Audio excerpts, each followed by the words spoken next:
Welcome to another gathering of the Gold Key Adventurers Society. Have a seat by the fire as we prepare to help you unlock the secrets of the travel life. From theme park thrills to Purple Mountain's majesty, we want to see it all and do it all, and we want to help you do the same. We all have those bucket list trips, once-in-a-lifetime destinations that we'll get to someday. We're here to help you make your travel dreams a reality. Buy the ticket, take the trip. Where do you want to go? Come on, now tell me what's on your bucket list. Okay, hey,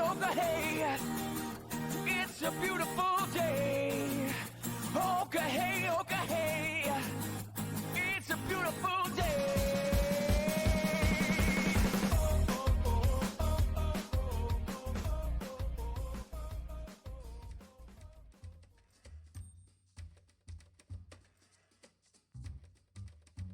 Welcome back to another meeting of the Gold Key Adventurers Society.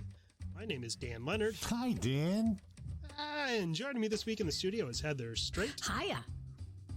And Mr. Jeff Williams. Hey, that's me. Sure is. Our show, as always, is brought to you by Key to the World Travel. Key to the World Travel is a full-service travel agency specializing in theme parks, cruising, and destinations around the world.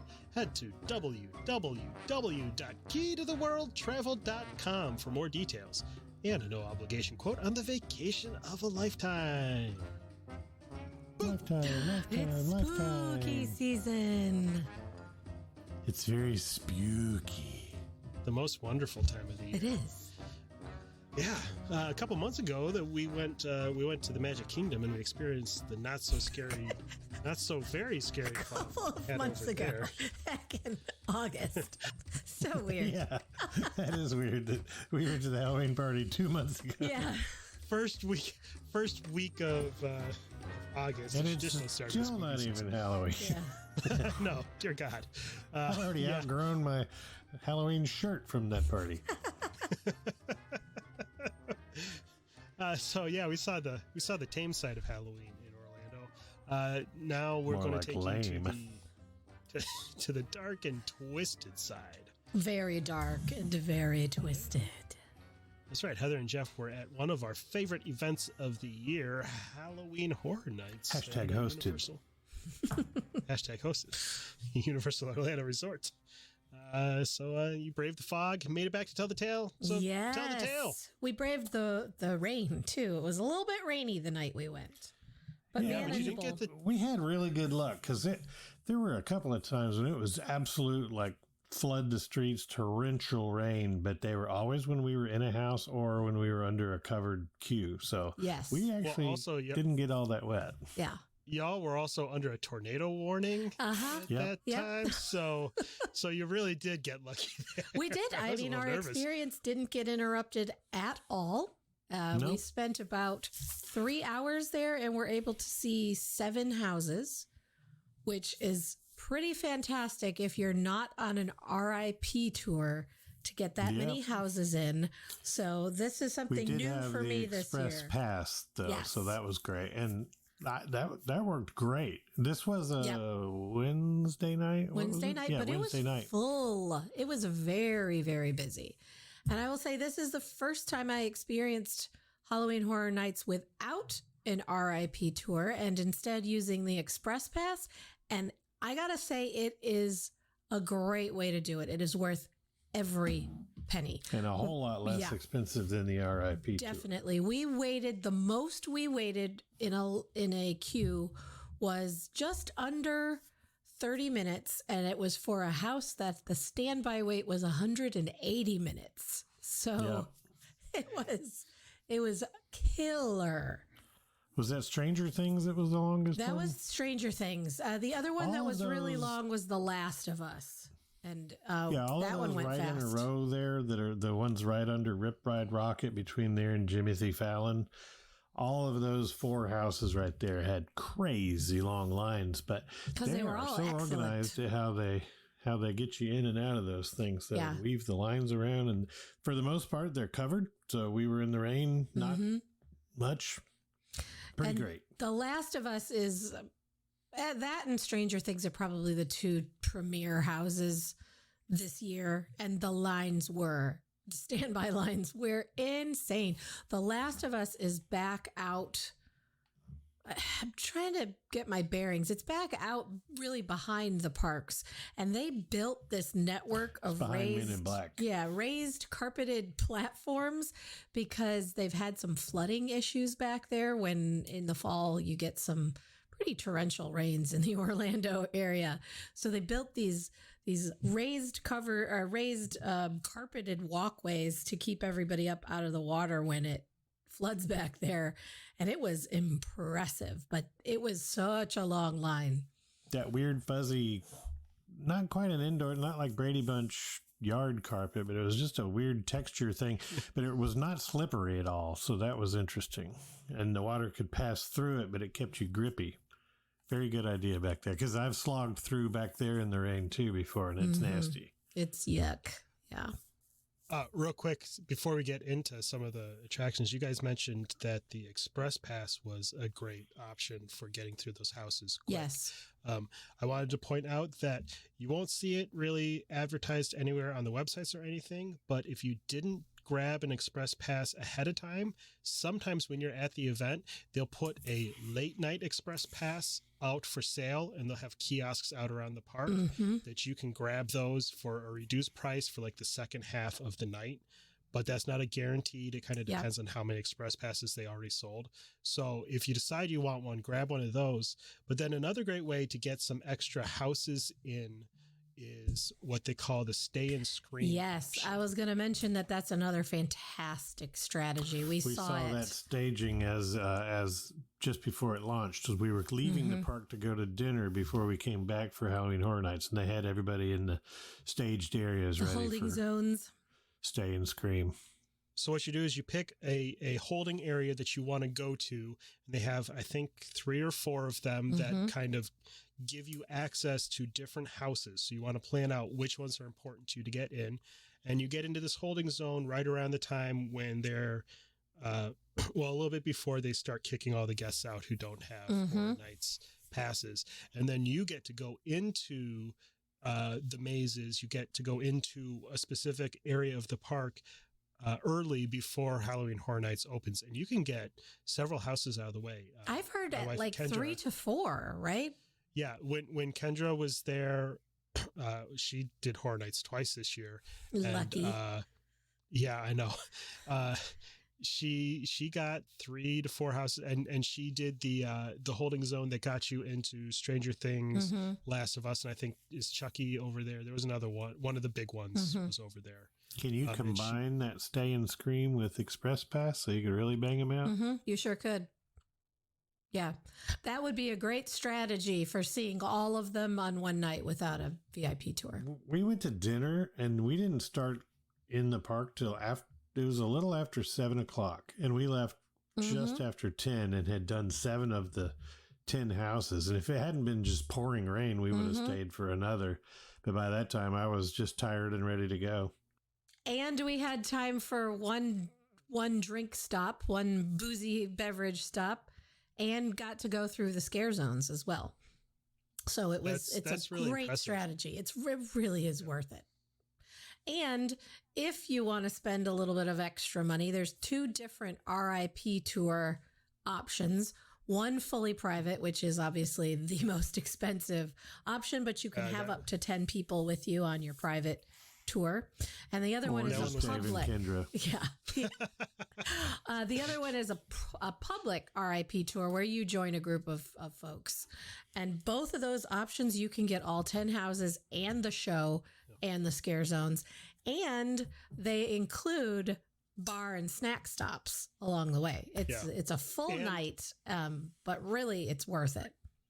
And a buffet dinner before you go into the event, and you get valet parking comp. Yep. So it is a good deal. It really is a good deal. Yeah, the public one, I think, wasn't it about? It varies the night. I think it's between like 250 and can go up to 350 a person. Something like that. I know that the night that Kendra did it was $347. Yeah. with tax. Is the public one that includes the same bar stops and buffet? Yeah, sure that's does. the one that they did. Yep. They did the public one. Yeah. Yep, and you get those same things with the private one, but you're paying around $3,500, $4,000 for the tour For 10 people. for 10 people. So if you're sharing that with 10 people, Yeah, it's the same price. It's about the same price. Right. Yeah. And I highly recommend those tours because not only do you get all that extra stuff, you're getting into the houses even faster than the Express Pass because they have their own RIP tour line and it's very short. There was like no wait at all. Right. The times I've done that. They just walk you right in. It also grants you Express Pass, which is good not just for the houses, but for attractions also. Right. And then you have your own guide who's, as you're walking around the park, is giving you the backstory on all the houses, which if you haven't done that research yourself and you're not familiar with the house, you might not understand what you're seeing when you're inside. I think none of it matters anyway. It's dark hallways and people jump out and go ooga booga. Some of it, though, I know that Kendra specifically said for the Chucky house, her first time through, she didn't get the backstory of what was supposed to be going on. And then once the guide explained on her second trip that it was Chucky's pissed that these people are doing like a cheap haunted house impression of him. And then it made sense why he was going on a rampage. And so she said that actually really did improve knowing the backstory there. There were some things that I wasn't familiar with the IP, so knowing the backstory was nice. We were being hosted by some Universal Parks and Resorts sales execs, and both of them were Halloween Horror Nights super fans, so they gave us the backstory on those houses, which was really helpful. Some of them, obviously, I knew because they're pretty famous. Yeah, what is this, Exorcist? I'm not familiar. Yeah. The Exorcist house was awesome. Honestly, I loved every single one that we did. Mm-hmm. Yeah. We didn't go into Chucky because that was the least favorite house of our hosts. So we said, if we had to miss, what would you recommend? And they were like, Chucky's not our favorite. So we didn't do that. We started up at the front of the house, front of the park, and banged out all those houses that are right there along Rip Ride Rocket. And they were all excellent. The Campground Kills Yeti one, that one was great. We went so many. We saw a shift change too, and there's like 45 Yetis in that building. It's crazy when they come out. The backstory on that one is that at least 90 costumes. Yeah, someone has killed a baby Yeti, and it turns out that's a bad idea. Yeah, and Mama Yeti's shocked. Yes. We started though at Blood Moon, and I have any house that has where you enter a room and there's just like 2 rows of figures and you know that some of them are real and some of them are not real. That one had 2 rooms like that, and that was the first house we went into. So I started off the night with wet pants. And that was not from the rain, ladies and gentlemen. I think we've mentioned before that I jump scare easily. I liked that one. Screamer. I always tend to like the ones that are kind of the original stories instead of just some walkthrough version of the current movie that's out or something. They do some really cool original stuff. I liked that one, Blood Moon. The Yeti was cool. Blood Moon was a lot of gore. Wasn't really familiar with the backstory. There seems to be a lot of killing. People that were pitchforked and they worship the blood moon or something. I don't exactly know. Was it kind of a Children of the Corn kind of thing going on? It's dark and people jump out of these hidey holes and scare you dressed as various monsters. Yes. Oh, weird. That's kind of the theme I've never heard of all of of this those. Yeah. Let's see. In colonial era village, moon worshippers witness a blood moon at their fall festival. They take it as a sign to hunt down any non-followers, including you and your Scream Squad. Oh, awesome. Well, yes, it was very gory. If I look up and I see a blood moon, then I'm like, well, that means we have to kill everyone that doesn't believe what I believe. This was what, the 3rd or 4th iteration of third Stranger Things. I really loved this one. Based on the current season. So you had Oh, and Dustin and Chrissy, wake up! Chrissy, wake up! And they're on top of the trailer fighting off with the demo bats. Yes. It's so good. Yeah, that was super cool. And then when you go in Chrissy's trailer, there's the portal up top, and so you can see a whole separate second upside down set above you where Dustin was up in. It was wild. Such it was very a cool twisted. set. A lot of kind of that upside down and right side up MC Escher kind of wackadoo. It was very, very cool. Yeah, it's amazing. It's worth mentioning to people who aren't familiar with Halloween Horror Nights. So this isn't your typical setup in a strip mall local haunted house deal. They bring in set designers and special effects artists from Hollywood, many who have worked on these actual productions.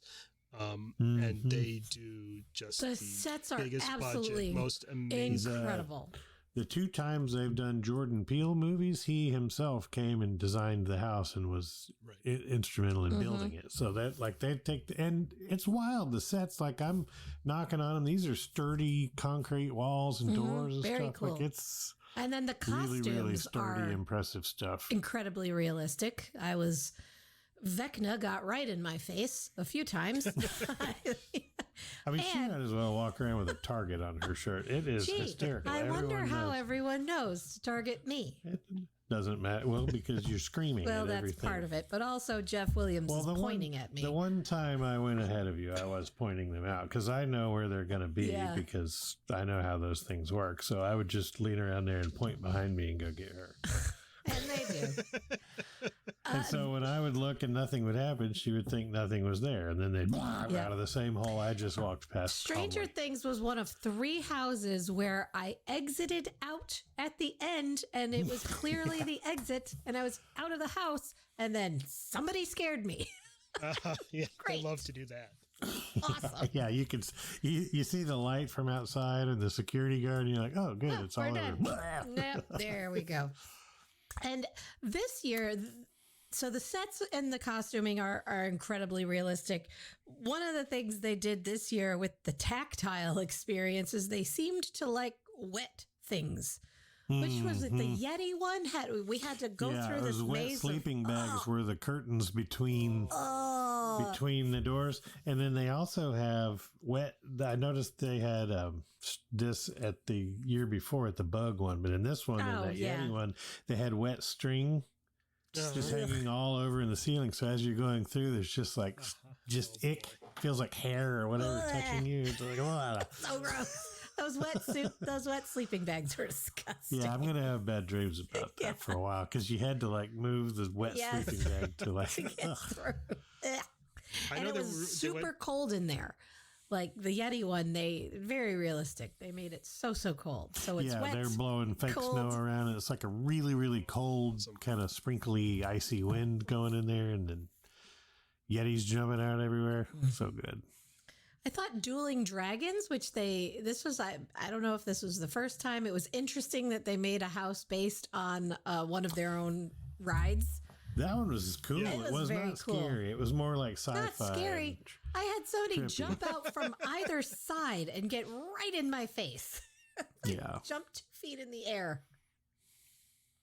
They usually get you from one side or the other. This was both of them came out at the same time. I mean, there were startling things that they tried to do, but the setup itself is more like kung fu-y and mystical and sci-fi almost. Yeah, like fantasy. True. And this is one, it seems like the last few years they've really enjoyed having houses where the outcome is different for you. At the end, you choose your fate. 2 different lines. Right, since it's based on the Dueling Dragons racing roller coaster, you could choose which dragon you wanted to follow for the finale. And they change up the finale, so depending on which one you choose. Choosing anything, I just was following. We just followed them, yeah. Merlin lost in the one that we chose. His severed head was brandished in my face at one point. That was fun. I have no recollection. It's all just booga booga holes to me. I gotta say, I'd love to walk through there alone, where you weren't being pushed from behind and pulled from ahead, where you could really take these sets and stuff in, because there's rooms that are so amazing with the lighting and the effects and the sets that I just want to like step to the side and look, but they always have staff that's keeping everybody moving, and rightfully so. You can't stand around. But man, I'd love to go in there. I know they have a lights on tour that you can do that's an upcharge. I would love to see that sometime, but I'd love, rather than lights on, just to buy myself no ooga boogas, but just let me go through and see the lights and effects and all, because I want to see it in the dark with the full effects. Buy yourself the private VIP tour and tell them, but look, even this then, is what we're doing. You know, you got people in front and behind you. There's just no way to really take that stuff in, and it's so great. Like, I just love the art behind it all. My favorite this year was the classic Monsters house, the Monsters Unmasked, and I didn't know what to expect from it. I had no idea that a good bit of it was Phantom of the Opera, and killer. Yeah, they really went cool. They went back to the original Universal Monsters. This was all the oldest Phantom ones. of the Opera, Quasimodo from The Hunchback of Notre Dame, The Invisible Man. The Invisible Man. I like when we were in, I didn't know where the hell we were until I realized it was Phantom of the Opera, because it was like, oh, this is so beautiful. You're in like a theater, and then you realize it's the opera house, and then he's doing his thing. But then you come out of that into like the Invisible Man stuff, and the effects they were doing in there, they had multiple people in the room, in a very dark room, that they would hit just with a flash of blacklight. And he has the white bandage on his face, so all you could see was just a face here, an arm there, a leg there, and part of his torso. So cool. But they had multiple actors they'd hit with these different lights, and it looked like he was disappearing and reappearing in front of you. It's crazy. That's so good. And then, into the Hunchback of Notre Dame, which there's an effect that they do in there that where he's up on his bell tower, and he apparently you don't always get this, but he's on, like, he falls, and his feet stay planted, but the rest of his body fully bungees, boing, like right towards your face. And he happened to do it. Like, I stopped and stood up, and he did it to me. But apparently he can only do 20 minutes at a time. It's one of those jobs that it's a stunt, high risk, like Tinkerbell at Disney. So they can only do 20 minutes, and then they have to be off 2 hours or something crazy. And then, so then they're swapping it out, and nobody will be up on that bell tower for bits while they're swapping out characters. Yeah, because they got to hook them up to the rig and all. But that effect is wild, because you're looking up, and the whole thing just starts to come towards you. And then, boing, he's falling off of it as the bell tower collapses. It's crazy. Really, really cool. That house was really, really awesome. I'm so glad they're leaning into their classic monsters, because they've got so many great IPs, and they've done a great job updating them. Yeah, I think that was my favorite house last year as well. That was when the Bride of Frankenstein screamed in my face and scared the crap out of me. That was the year before. Was that the year before? Yeah. I think 3 years running they've had the really, really good house. The first one was Wolfman and Dracula and Bride of Frankenstein, and then last year was different ones. And then I love it. This one was from the 30s. Crazy. Very cool. The Last of Us, great. I loved the show. The house was actually based on the game. The video game. But I understood it. Having watched the show, it made sense to me. Clickers. Thought it was very cool. Yeah. He just looked like a different guy. He didn't look like, what's his nuts? Pedro Pascal. Pedro. But great stuff. Yeah, really, really, really well done house. And while you're in the queue, they've got sound that those things make is unnerving in the dark. It's very amplified, very all around you. And they had the music going as you're outside in the queue, which gets you amped up for going into that house, which is great. That was the one where we were in just torrential rain, and we were under this shed. Luckily, we were right as we stepped. There was like 50 yards we had to stand in line, and the rain stopped. It was like hand of God. It was excellent. Yeah, it was crazy. And then, of course, there's the scare zones. Also good fun. One that really got me this year. Yes. Like 70s vampires. It was Woodstock. It was Woodstock themed. Yes. Yeah. So real quick though, the scare zones, if you haven't attended Halloween Horror Nights, these are like just the outside areas in the park you're walking through, and different areas of the park are themed to different horror themes. And so the actors are roaming around on the sidewalks, scaring you. And they like to do, there always seems to be at least one stop where there's kind of like a stage set up. They do little shows, shows going on and stuff, but they really have some cool themes going on there. And so the one was, I forget the name of it, but it was like a zombie or a vampire attack happened at a Woodstock. It was festival. Terrifying because they weren't super obvious costumes, so I couldn't tell. Halloween Horror Nights, a lot of the attendees are dressed. There's a lot of great people watching, people dress up. I couldn't tell who the actors were and who were the other attendees, so they kept freaking me out. And it was very foggy.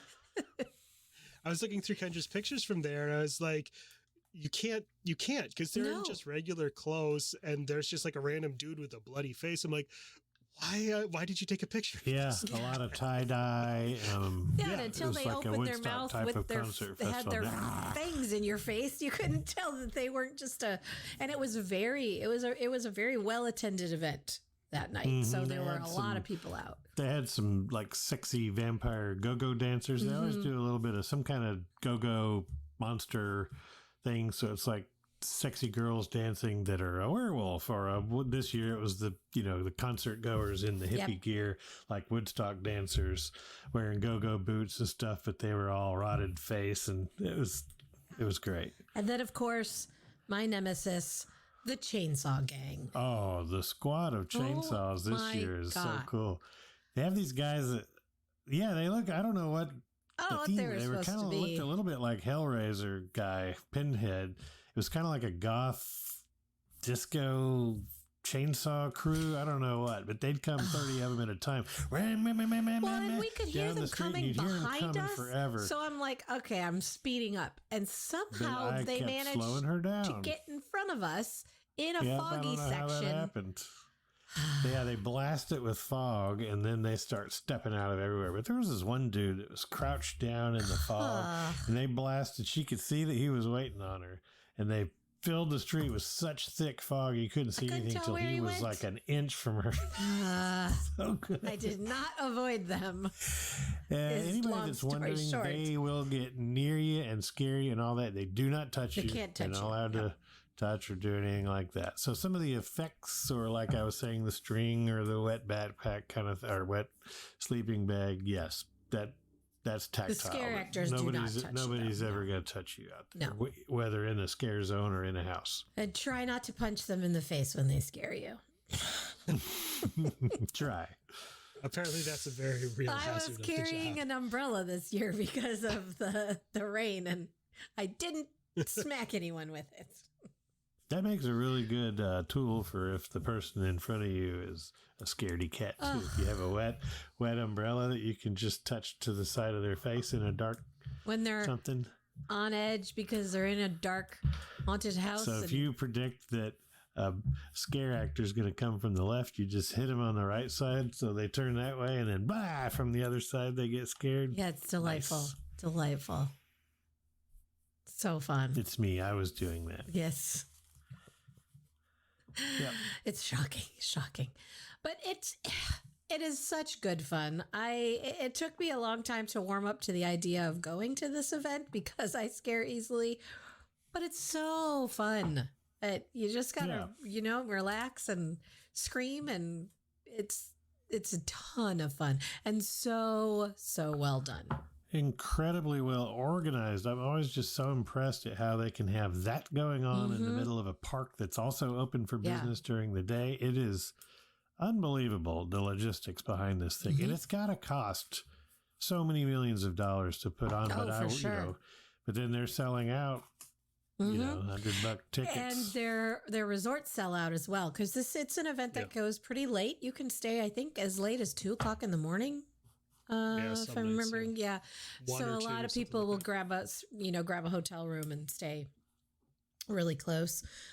This is one of the years. It's very, very recent that they incorporated the Harry Potter Diagon Alley section into Halloween Horror Nights. We didn't go back there, but they have the Death Eaters roaming back there. And then there are some attractions that are still running that you can ride as well as the houses. Yeah, for several years now, they've had that open. This was the very first year that they had the Death Eaters come out during Horror Nights. Which and that's the only time that's weird. Why did they wait? The only time that they're out there, too, is they come out during Horror Nights and they do this whole thing. They cast the Dark Mark and they're looking for recruits to come join them. It's really cool. And then we didn't make it back into the Harry Potter section at all. Yeah, we were focused on houses. Understandable. That's the signature there. They Certainly have some other stuff going on too. In City Walk, the Red Coconut Club becomes the Dead Coconut Club. Very cool. To celebrate Horror Nights. We got to see that last year. Yeah, they usually have some entertainment up there, musical group. Some characters. We had the Wolfman scare the crap out of a lot of us in there. Kendra had the Bride of Frankenstein literally and Frankenstein's monster right up inches from her face. Nice. It's a really cool video she got of them. So there's that at Cabana Bay Beach Resort. They've got this cool, it's kind of like one of those selfie museums where you can go and there's different photo ops set up and they're all different Chucky scenes. That's cool. So there's one where there's a giant Chucky doll and a giant bird cage and you can get inside there. It's like Chucky trapped you. Chucky pushing you off the top of a building. Oh, cool. Very all kinds of cool stuff like that. So that's really fun. Of course, they do their famous tribute store in the park that's open all day long, not just during Horror Nights. And there's a video that I made just of that's up on Key to the World Travel's Instagram. I'll link it on our stuff. That it is so cool. The whole theme was this year for that was old pulp horror comic books, like Tales from the Crypt. The tribute stores are so well done. There's an attraction in itself. The most recent one I enjoyed was the Jurassic Park tribute store. Yeah. Very cool. Yeah, that one was really cool. Jeff had an encounter when we stopped at one of the bars at Halloween Horror Nights. Did you get scared stupid? Yes. I don't even remember what that was. David S. Pumpkins. Oh, yeah, no, yeah. Any questions? Yeah, I love that guy. That guy does a great David S. Pumpkins, and people were loving it. It was funny. Our the guy that was hosting us is Tom Valley of Universal Sales. He didn't know who that was. He's like, "Do you know who that guy is?" And I told him. He goes, "Man, everybody but me knows who that is." I did not know who it was. He thought it was a guest. He thought it was a guest and couldn't figure out why everybody was so into this suit this guy was wearing. I love it. He's very funny. And they have themed food and beverages all through the park, which are fun. I had I cannot remember what it was called, but it was a peacock tail. And it that's was what I had bright too. Purple gin drink. It was delicious. They have, of course, blood ones and all different colored. And there's just bars everywhere. Some of the normal bars that are usually there, but then they have just stands all around with beer and White Claws and that kind of stuff to carry around. And you can just carry it around with you. Even in the houses, they didn't care if you brought in your drinks. We had dinner at Toothsome right before, so we didn't stop for any snacks because we stuffed our faces at Toothsome. They do have some really cool food that's themed even to some of the specific houses. So Chucky's area, they have a couple of things that are kind of like carnival themed food. They had some Nashville style hot chicken wings, but they're in it was popcorn chicken, so it was in a popcorn bucket. Oh, cool. And they also had this really weird hot dog that had Kool-Aid pickles, and the bun was like a funfetti cake, but a hot dog bun. Oh, cool. Weird. Apparently the Kool-Aid pickles were really good. Kendra is very pickle. Yeah, it's apparently a Southern thing. You dump out the pickle brine and you fill the jar up with cherry Kool-Aid and you let the pickles marinate. Kendra is a big pickle fan, snob, and she I love pickles, but I'm just So I'm making that face because what South do they live in? I've never I heard don't of know. it. It's some other part of the South, Florida, apparently. the Florida South. Please tell me I think they it's a had Georgia mushroom thing. soup for The Last of Us. They had this amazing. It was actually a mushroom Made with ravioli. bits of real face. Yes. It was a mushroom ravioli, but it came Ooh. in this tin can because the whole thing there is the food stands were supposed to be a ration distribution yes. Okay. center Yep. for because of the plague or whatever Right. it is. So you go and you get in line for your rations. And you get this tin can with a label on it that's like food ration, and it's the cordyceps mushroom ravioli, and Nice. there's fungus sticking up out of your can. It's really cool. Welcome. We got some photos of that. That is very That's a great cool. idea. Yeah. Yeah. Yep. So a lot of the houses have those themed food. They have the iconic twisted taters that are spiraled French fry potato things. on a French stick. fried potatoes. Mm. Yeah. We're coming up on It's all the good end stuff. of this year's Halloween Horror Nights season. It's That's true.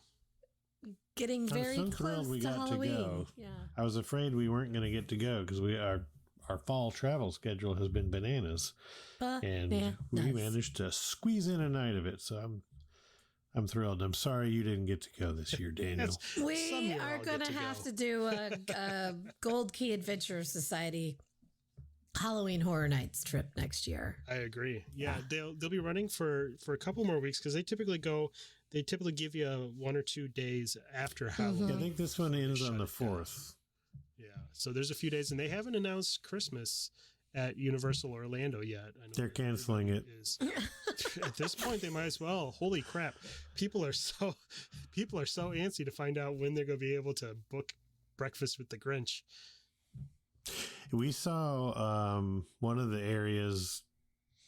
Oh, it was in front of the Last of Us houses where they had parade float storage normally under that shed where they had the queue. And so there was still like 5 or 6 giant, they wrap them like marine boats do when they're dry docked. So they were all wrapped, and those were the Christmas things. But the people we were with said they'd been having the Christmas parades out and practicing everything. So you got the whole place looks like haunted Halloween, and then late at night they're out here practicing, or early in the morning Getting before ready opening, for the next practicing season. the Christmas parade in the middle of Chainsaw Land and stuff. So it's very funny to think about. And then during December, they'll probably be running the Mardi Gras parade after the Christmas parade is Getting done ready for the day. next one every time.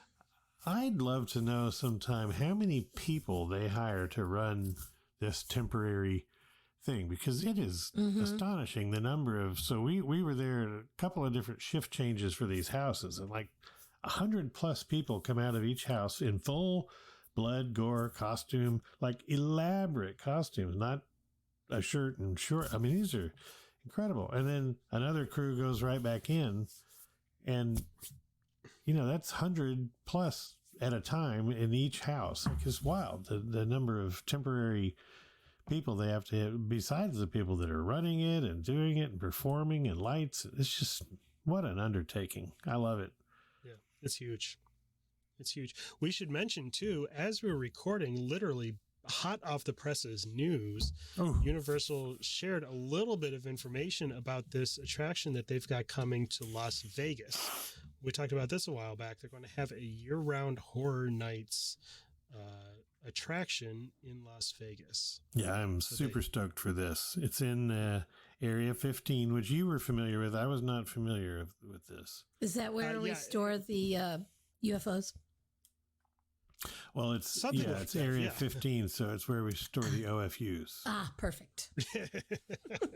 Area 15. They call it an immersive entertainment area, and that's where they have the Las Vegas branch of that Meow Wolf immersive art exhibit thing that you may have seen, where you go into the weird grocery store and end up in a twisted, kind of psychedelic, trippy fantasy world. But they're going to be building. They're going to be expanding that site, and there's going to be this.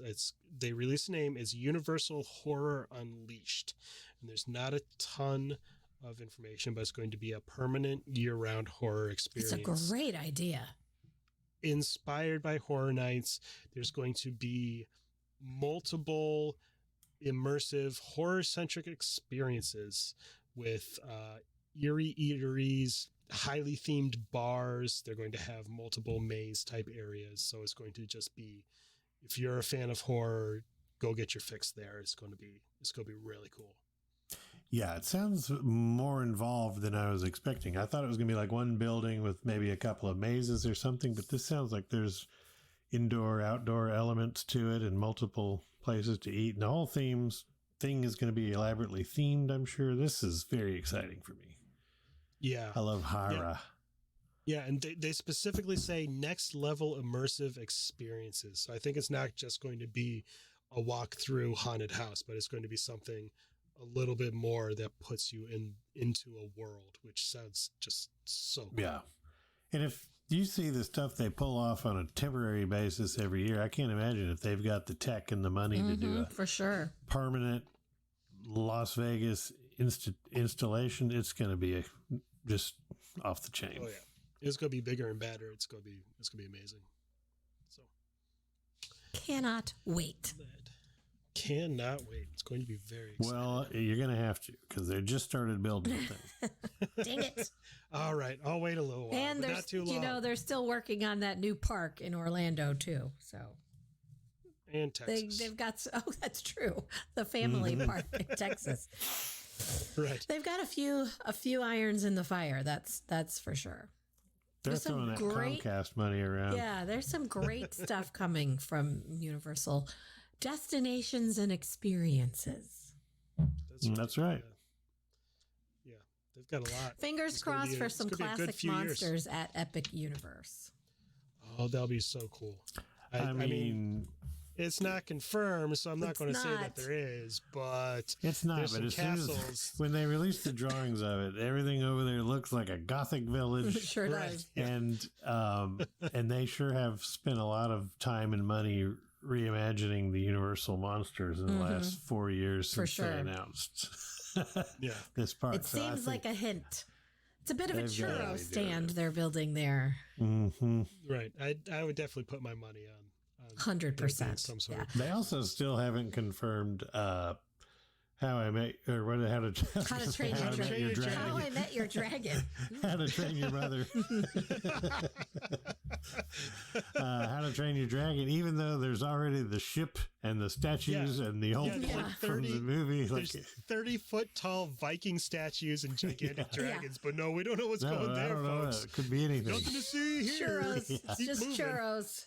They were telling us even like we can't confirm anything with more Wizarding World Harold stuff. I'm like, yeah, Potter. except you can see the Ministry of Magic Yeah. and you can see Right. France and The entire world knows because yeah, we have helicopters and It's- drones. and Freedom of Information Act, and we can look at permits and stuff. Yep. It's not hard to figure out. So, Well, I mean, they didn't confirm the Velocicoaster until they were flying in Velociraptor statues. Yeah. I mean, it was like installing a them. week after the thing opened that they actually. I mean, not do really. love- That's what I I felt do love like. that about Universal until it's just like quite obviously fully built what it is. They don't even say anything. Unlike Disney, who announces things 10 years ahead of time and then may or may not actually build it. Yes. I want a happy medium. I don't. It drives me nuts. Yeah, It somewhere was in cute. between the two. It was would cute be the good. first time Universal, but how about you give us a little bit of information? Is my Yeah. They don't do that because then if they change their mind, everybody's pissed, like we are Yep. with Disney when they don't build stuff they I say know, they're but gonna. once they get to a certain point, there's no turning back. They can at least throw you a Yeah. little something. Yeah. I think they also are trying to temper the effects of people saying, well, I'm not going to go to Universal in 2024 when they've got something new opening in 2025. And 100%. that's a real thing. But there is And that- so much to see there right now that it makes sense to They plan a trip constantly are and see it now. revamping and reopening and doing stuff. I mean, there's so There's always much something. good stuff. If you think you need to wait till Not at that all. third park opens to go to Universal, I would not, because honestly, everything is going to be way more crowded then. So you should go and enjoy what's there now, and then go Yeah, back for in sure. a couple of years. 2024 is probably the best time to go because 25 is going to be So crowded with the new parks. Well, I'm going to say thanks for hanging out with us again this week. No problem, Dan. Oh, you're talking to the audience. My bad. We should do this more often. If you're excited to brave the fog at Universal's Halloween Horror Nights, In Key to the World Hollywood? Travel, or in Orlando, both of them. That's what we need to do. Next year, we need to do a bi-coastal Yes, 100%. Horror Nights extravaganza. Yes. Yes. Make that happen. Sold. Somebody look up a travel agent. If you're excited to brave the fog at Universal's Halloween Horror Nights, Key to the World Travel has a creepy, demonic circus tent full of expert travel planners, and they're ready to make your vacation dreams a reality. Head to www.keytotheworldtravel.com to get started with a no-obligation quote. Word of mouth is the best way to help us grow our show. If you have a friend or two who you think would appreciate our special brand of globe-trotting jackassery, tell them what makes our show so great and send them our way. You can find links to subscribe to the show on your favorite apps and all the latest Gold Key Adventure updates at www.goldkeyadventures.com. Can't wait to hang out with you again, and we'll see you real soon. Bye, y'all. Goodbye, everybody. To ask a question or share your travel story, you can reach us by smoke signal, carrier pigeon, or send an email to goldkeyadventurers@gmail.com. And make sure you follow the Gold Key Adventure Society on Facebook and Instagram. A huge thanks to our sponsor, Key to the World Travel. For all your travel planning needs, visit www.keytotheworldtravel.com for a free quote and help planning the trip of a lifetime. Tell them the Gold Key Adventurers sent you. That's www.keytotheworldtravel.com. Key to the World Travel, your key to a magical vacation.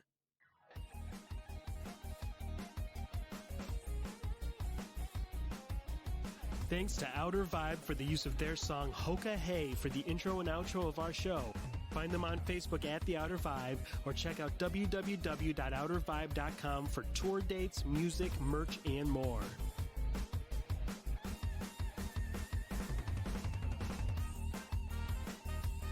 We'll see you next week for another meeting of the Gold Key Adventure Society. And until then, remember, life is short and the world is wide. So go have an adventure.